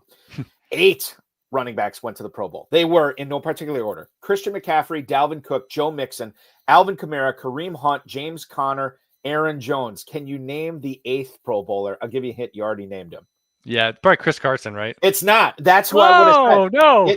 It's Tariq Cohen, but the cheat code or the cheat here was he went as a return man. Yes, I was going to say it was probably a hybrid. Yeah, special team. Yes, yeah. So he was but I mean, like the guys who didn't, like Samaje Perine was in that class. Jamal Williams was in that class. I had, you probably remember this. Everybody was falling all over themselves to draft Joe Williams in the rookie draft. Yes, he was going, second round. I remember. But look at, you remember what the Green Bay did? Green Bay got Jamal Williams and Aaron Jones and paid a pittance for those guys, and they were stalwarts for years. Yeah, and Jones ended up being the better of them, even though they took him a year later. Yeah. And Williams led the league in touchdowns one year, and he wasn't a Pro Bowler. Unbelievable. Anyway, we have to keep moving here. What do I want to touch on next? I want to go to TreyVeon Henderson. I'm going to skip over Ashton Genty for now. TreyVeon Henderson is going to be 23, I think, by the start of the season. Yeah. This was a guy, if we think about last year in the NFL draft, he might have been the, I don't know. One. Would he have been running back 1? I know I think so. 2. Okay. I think so. So, and a lot of people were excited, like, oh, I have the 101. I'm going to take TreyVeon Henderson. Here we go. And then Henderson's like, you know what? I'm going to take this sweet nil money, stay at Ohio State, try to win the national championship, which he did. And now he comes into a loaded running back class where he may be running back. He's probably going to be running back 3. But getting that extra year and knowing how well he did this year, does that mean anything for you, Chad, given that he was beating up on 19 and 20-year-old guys at the age of 22? Or is that just, is that too much in the minutia here? Age matters. So I'm gonna tell you that that's part of my comp process. That's part of the evaluation. If you get a 21-year-old on kickoff weekend, that is better than 22. You'd ideally like as young as possible. 21 to 21 and a half is the ideal. As young as you can get at running back, essentially you're getting the whole thing. I will say, and it starts to creep up in Dynasty because you see someone, for example, that comes out at 23 years old, they get old in a hurry. Like, I think a lot of people are catching up, not just the pedigree, but you see someone like Tyrone Tracy, he's very old. He was 24 as a rookie. And all of a sudden in Dynasty, there's sort of a glass ceiling on how high they can go, how excited you can be due to how old they are. Garindo's on the older side. Blake Corum's older from last year. So you really would have, it was an old class last year. So yes, I would say him coming out at 21.9 last year as opposed to 22.9, it's a big deal. It's not the biggest deal. Pedigree still counts. But when you're doing a total dynasty valuation, not specifically where do they fit within the rookie hierarchy, that's when you start stacking them in and you're like, okay, TreyVeon Henderson was good as a rookie, but you know what? So was Dylan Sampson, and Dylan Sampson is almost 2 years younger. Like, if they're both pretty good in year one, all of a sudden we get to January and you start stacking up and you're like, oh my gosh, TreyVeon Henderson's almost 24 years old, and he was running back 30. And then you've got Dylan Sampson, wide receiver 36. He looks good too. And he's only going to be 22 years old and he's already been in the NFL for a year. So that's where it comes up. It comes in the grand dynasty valuation, not so much the rookie valuations, I would say. All right, so let me ask you this. We were just comparing 2017 to 2025 for the running back class. Go back last year. Kaleb Johnson, if he was in last year's class with, Brooks and Benson and Corum and all these guys, Marshawn Lloyd, where do you think Kaleb Johnson, well, I mean, you could probably figure this out numerically and analytically from what you have. Where would he rank in last year's class for you? I'll just tell you this. I have some deep Devy leagues. You kind of mentioned, the diehards, they'll have some drafts before the NFL draft. It finished up a few weeks ago. Kaleb Johnson, with 125 college players, offensive only, that were owned already, Kaleb Johnson was not one of them. So So again, he has, relatively speaking, popped up in the last 12 months as a NFL legit prospect, more so than he had built his profile in the first 2 years of his Iowa career. So Kaleb Johnson, not going to be much of a receiver. You hear people talking about how, oh man, if it's outside zone in this certain system. So he's a very specific type of player. And then people talk about how much he's going to be a freak and look at this long speed. He ran 4.57. Again, not a bad time for when you're 220 plus pounds, but those kind of flaws where, again, is he going to be a true 3-down guy? Is he going to catch more than 25, 30 passes in a year? Probably not. I'm looking back. I mean, I would have had him somewhere in round 3. So that is, I mean, is it ahead of Corum and Marshawn Lloyd? Is it behind? It wouldn't be ahead of Trey Benson or Brooks. So again, that was a very weak class, but he would have been in that bucket of probably round 3 and probably in that running back 3-4 kind of zone. We have a question. This was something from Bill Hollywood here in the YouTube chat. This was something we talked about briefly earlier with Bucky Irving, but what if we drop it in a redraft bucket here, for lack of a better term? If Omarion Hampton ends up going to Dallas in the first round, or he'd have to go to Dallas in the first round. He wouldn't slip to the second round. Let's say he goes to Dallas in the first round. For redraft, who would you rather have on your team? Would you rather have Bucky Irving or would you rather have Omarion Hampton? Wow. Man, Bucky Irving is a force of nature. I mean, when you watched him, he had shades of LaShawn McCoy to me. Like, it really, and I don't throw that around lightly with the jump cuts. And man, Dallas's offensive line has eroded. I would say, we're talking redraft, I would probably be more comfortable with Bucky Irving because I keep going back to Tampa Bay. What do they keep doing? They keep having consistency, right? I mean, year over year, they're saying, we're good. Let's keep this the same. And that continuity is very important.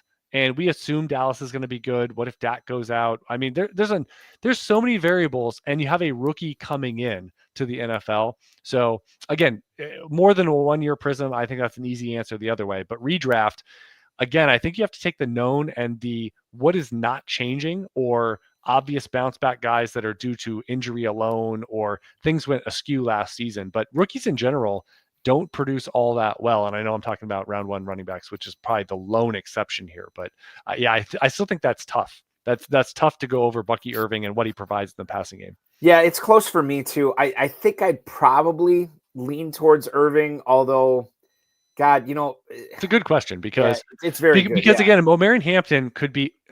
I mean, I know we throw those guys aside like Javonte Williams and Miles Sanders, but they're pros. And to say that, so the problem is you don't know if Omarion Hampton is going to be full go at the very beginning. Most guys aren't. Or is it going to be a midseason arrival or rising up to that point? He's got to earn it, quote unquote.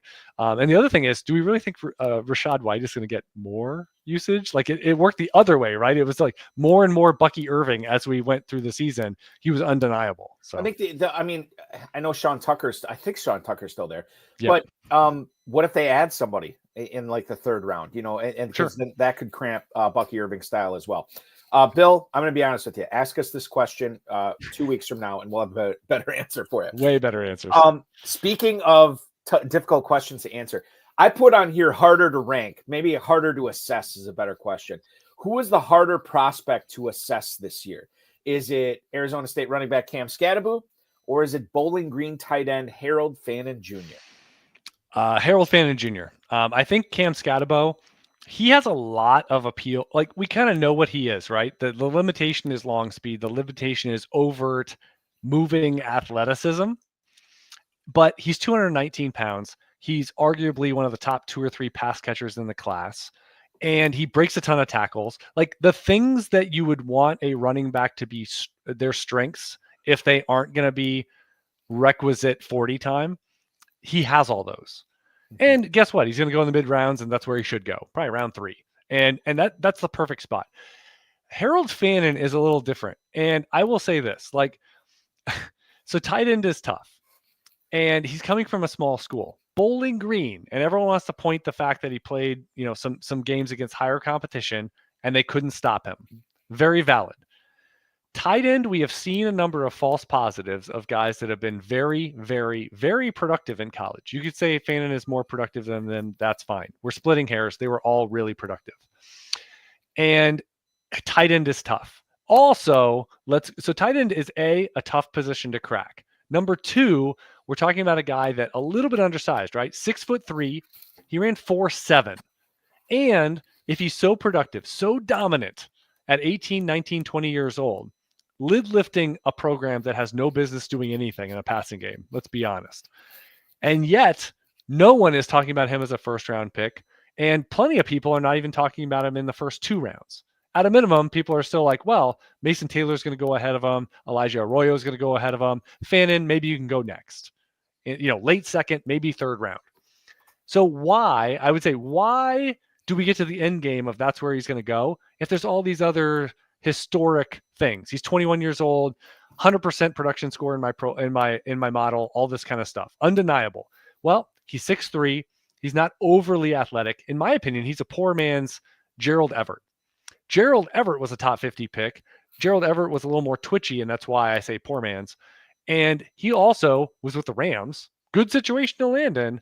And yet, fantasy-wise, we just kind of shoulder shrugged the entire time. And he was with the Bears, I think, last year, and now he's basically out of the league. So, I mean, undersized, ran a 4.7. And do we think that level translates from that level of competition with this level of athlete? He's got small hands. Like there's not a lot of, other than the production part, I mean, and being the vibrant centerpiece of that offense, there's not a lot there. And so I think the translating aspect, the NFL should be way more on board with this if he was as good as his production numbers point to in college. Interesting. I was super excited for this guy before the Senior Bowl, Chad. I was like, God, I'm going to pick this guy in the early second round in like all my drafts. He's going to be a cheap code at tight end. He's like a poor man's Brock Bowers. Then the Senior Bowl happened, and then I'm kind of like, I need to back off this a little bit, research it a little bit more, and I've backed off it quite a bit. I'll still probably have some shares in my dynasty leagues of him, but definitely reining in my enthusiasm for him. Also a red flag. One other thing I'd point out, his ADOT was 6. And for tight ends, you want guys that are a little closer to a wide receiver, a little closer to someone that can stretch the field. And if you combined a 6 ADOT, which is a red flag, if I am doing flags on what would say, hey, this is why it doesn't work out, that's one of them. And so you say a 4.7 guy with a low ADOT on an offense that says, all we have is Harold Fannin, let's just pepper him with short targets. That works in college. Yeah. I don't think an NFL team is going to sit there and say, let's pepper a 4.7 tight end for 130 he's going to need to see big volume in the NFL. And we know you generally need big volume at tight end anyway. So do we really think he's going to be one of the top 5 to 10 tight ends in the NFL? And a lot of this profiling says he can be a really good number 2. And heck, he might even be a starter in a perfect situation, but probably not better than half of them in the NFL. Kansas City goes running back at the end of the second, and they take Fannin in the early third as the Kelce replacement. I'm in. We'll see. In.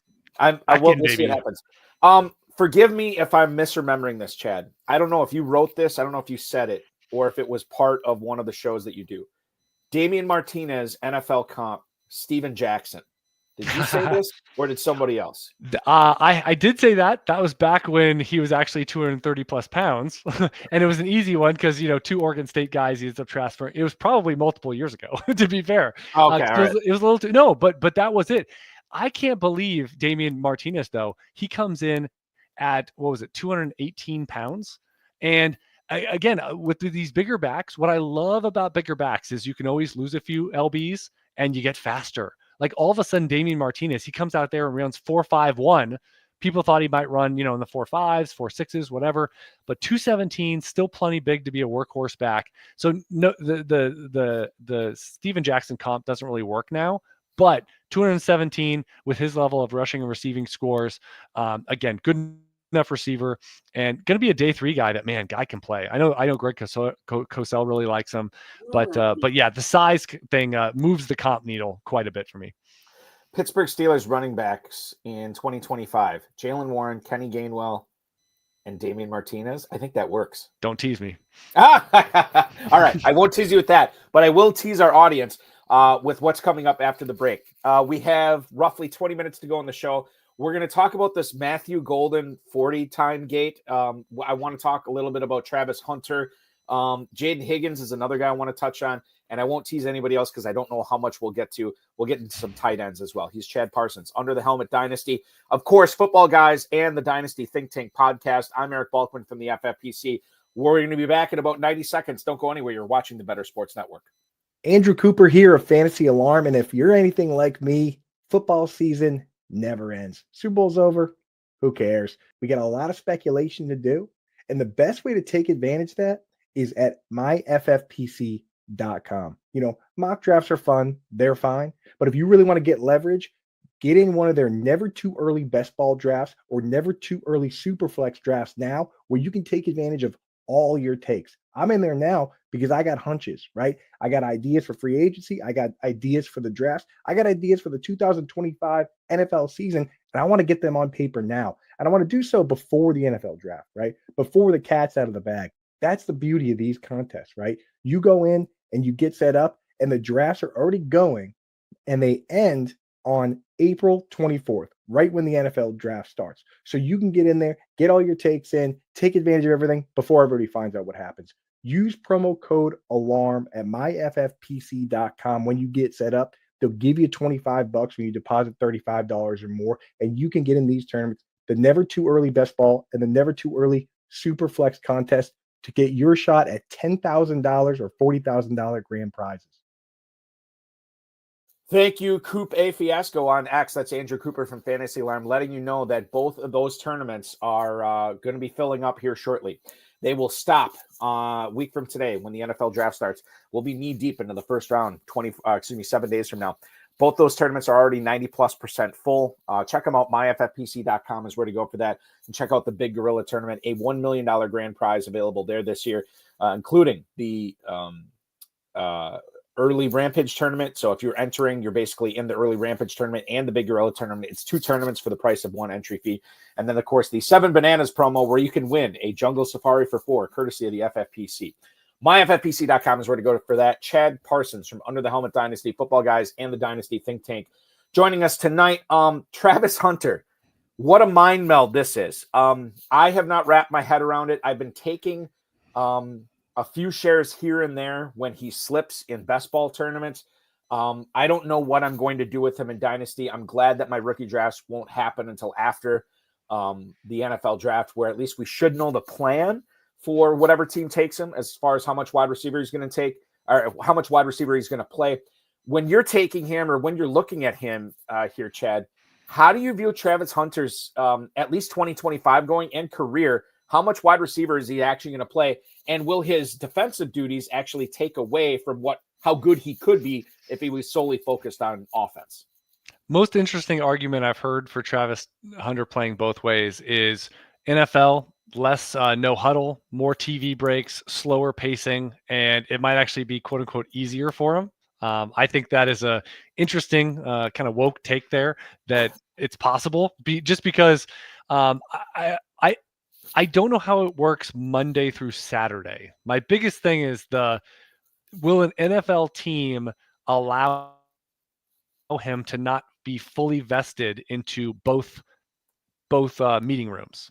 Because it's not like 10 to 11 is defensive back time, and then we just on the off chance Travis Hunter is on our team, that 11 to 12 is wide receiver meeting room. So I have a hard time thinking the bandwidth between games is going to yield a full-time result.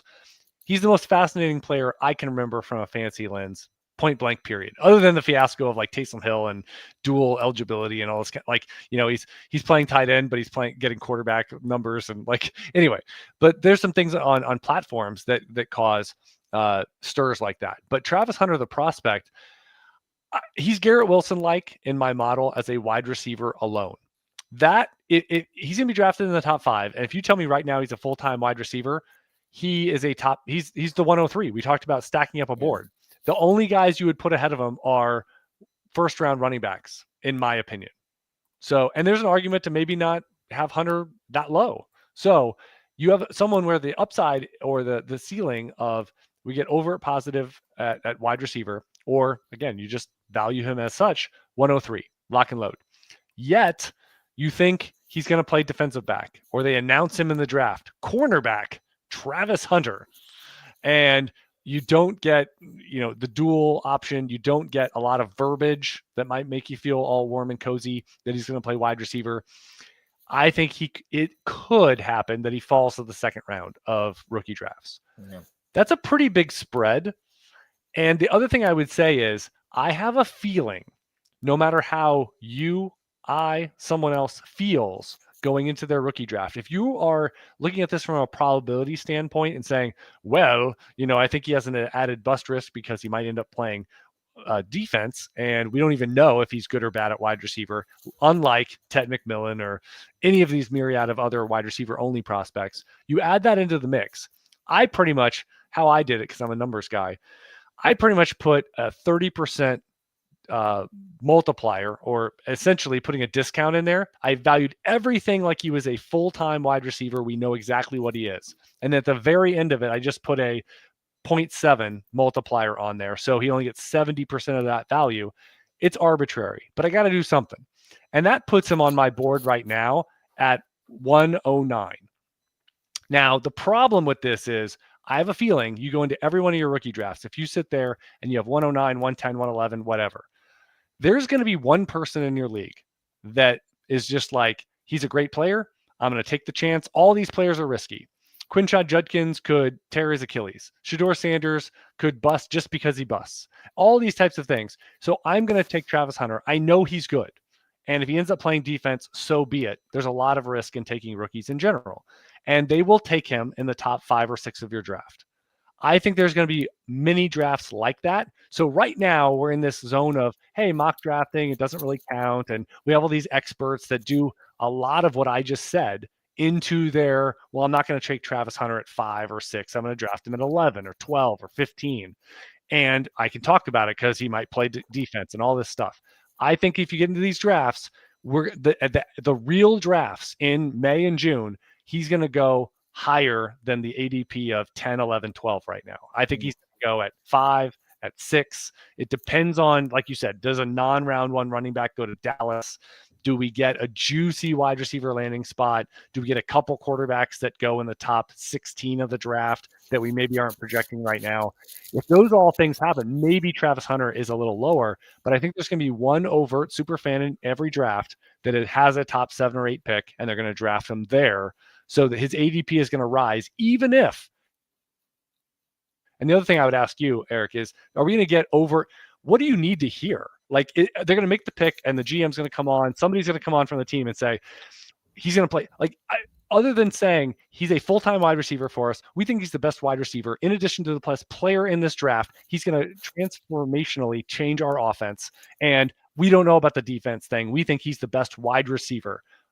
That's kind of the phraseology you need to hear. That's it. That's all I need to hear. And like you're going to hear that. Aren't they going to say we got the best football player in the draft? Okay. You could be right on that.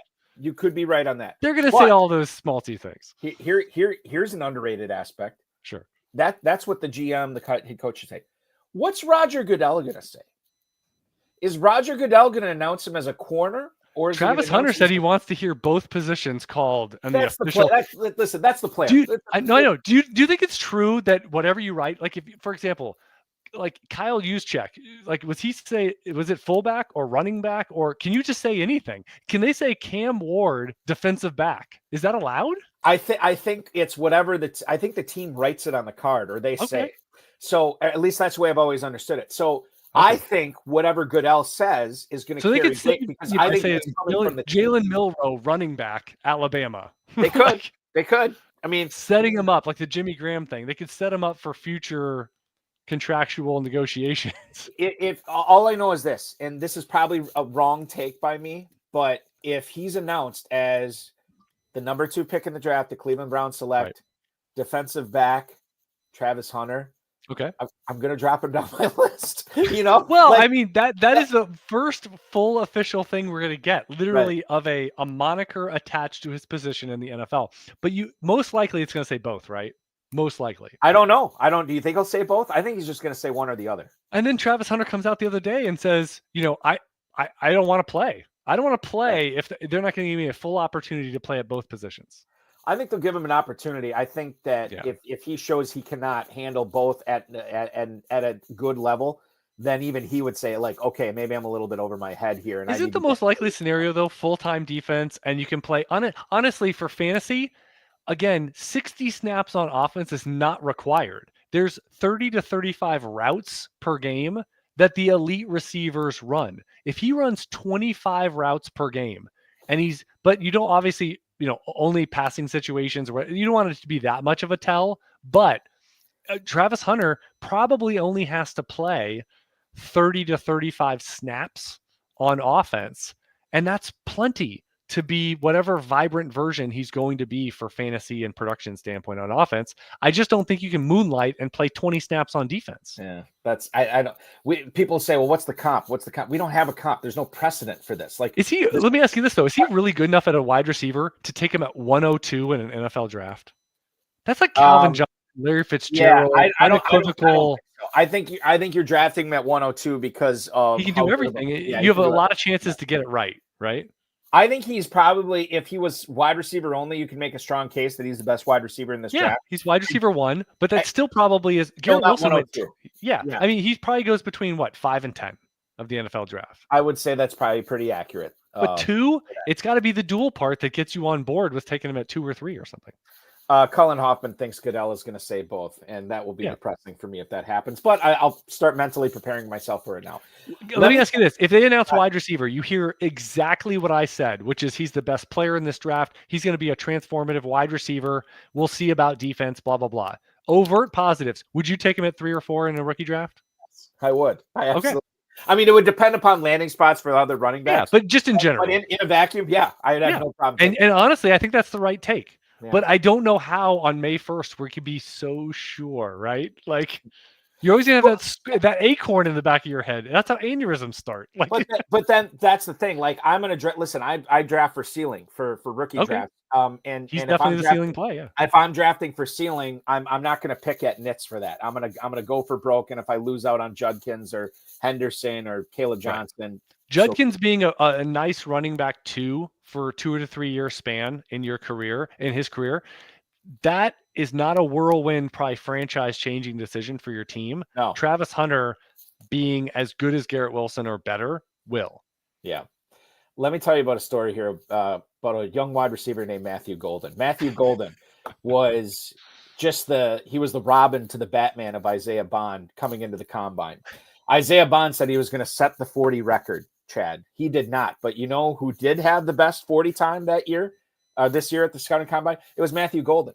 And now all of a sudden people are cranking him up draft boards and saying, oh my goodness, this guy could be the number one wide receiver in the draft, ahead of McMillan, ahead of Burden. He could be the guy. And then since then, I've seen a lot of people say, well, yeah, that's possible, but here's a red flag. Here's a red flag. Here's why I don't like him. I don't like him for this. I don't like him for that. He's just a speed guy. A lot of these guys that are drafted purely on their speed don't work out in the first round. And I'm always reminded of Harvey Dent in The Dark Knight. You either die a hero or you live long enough to see yourself become the villain. Golden went from nobody to hero to now almost dynasty villain right now, because there's a lot of people that are down on him, myself included. Am I wrong to be down on Golden? I think this kind of stems back to the whole, did his 40 get timed wrong at the scouting combine, which I know there's a lot of Zapruder film on the X right now about that. Where do you stand in on that? I am part of the pixel counting community. So when you count frames, and this is what I do, I mean, there are, I think it's Real Analytics, their job where they're now doing max speed and acceleration and a lot of data on college or high school prospects. So we get a good sense of athleticism in game that we can compare. So I will just say, you know, in terms of, I was doing this years ago where college prospects, Devy stuff, and man, how fast is this running back? It's hard to tell when they're running past guys that aren't going to play in the NFL, because everyone could be a 4.75 guy and all of a sudden he's 4.6 and blowing past them. So I was already counting frames. And so it's easy. And when you get this community on X that you can count frames, and yes, they didn't start the clock right. He's, 4.29 is not an accurate time. They do all, you can also compare him to other players that run similar times. And they do that, the side by side, even on the NFL combine stuff. So, but I would say this, the brass tacks though, is he's fast. Is it 4.35? Is it 4.37? Is it 4.31? The point is, it's not 4.29. I will say this, for round one wide receivers, it doesn't really matter, because they're baking all that in. That is the most important data point for the wide receiver, is getting the round one pedigree. I would also say this, he is sparsely or minimally or lightly productive. He didn't do that much, especially for a round one guy. I will say, with that pedigree zone of round one versus day 2 or day 3, it matters the least. So if the NFL signs on, and his over-under right now is pretty firmly in round one, like his odds of falling out are low. Therefore, we need to basically say he's good enough. He's good enough. And again, one thing I would point out is this early ADP has him in the second round of rookie drafts in Superflex. So I didn't think, if you had asked me in February, he runs 4.29 and it's like blowing up. People already liked him as this route running savant in January. I never would have guessed that I have him higher in my rankings than the ADP. But here I sit, and I don't know if people are going to move him up once he does go in round one, but your assumption should be that today, because every betting market says he's going to go there. So I think if you can get round one wide receivers in round 2 of your Superflex draft in general, you just sit there and do it every single time. Last year, it was Ricky Pearsall and Xavier Legette. You were getting them now, not over Penix or Bo Nix or any of these other guys at other positions, but within wide receiver, you generally say yes to that. And Matthew Golden is trending towards being there at 11 or 12, or maybe even 13, 14, 15. And whether it's 4.29, 4.35, 4.38, doesn't really matter. He's going to be a round one guy, and probably either neutral or even positive EV for where you can draft him in your rookies. All right. So I'm starting to warm up to him a little bit now, especially with the whole round one wide receiver, like that wall of Jericho that's set up here. I think that's important to remember. I want to touch on this. I don't know how much we'll get to here. I don't believe I'm stealing this from anybody, and maybe it's inaccurate. I haven't heard it anywhere. Luther Burden III, I'm calling him a sexy gadget. Does that make sense? Does that ring true that Luther Burden at the next level is going to simply be a sexy gadget? In other words, he gets you excited. He looks good doing what he does, but he's not going to be the type of guy that's going to be the do-it-all, alpha traditional wide receiver one. Your thoughts on Burden III as a pro? I'm all in.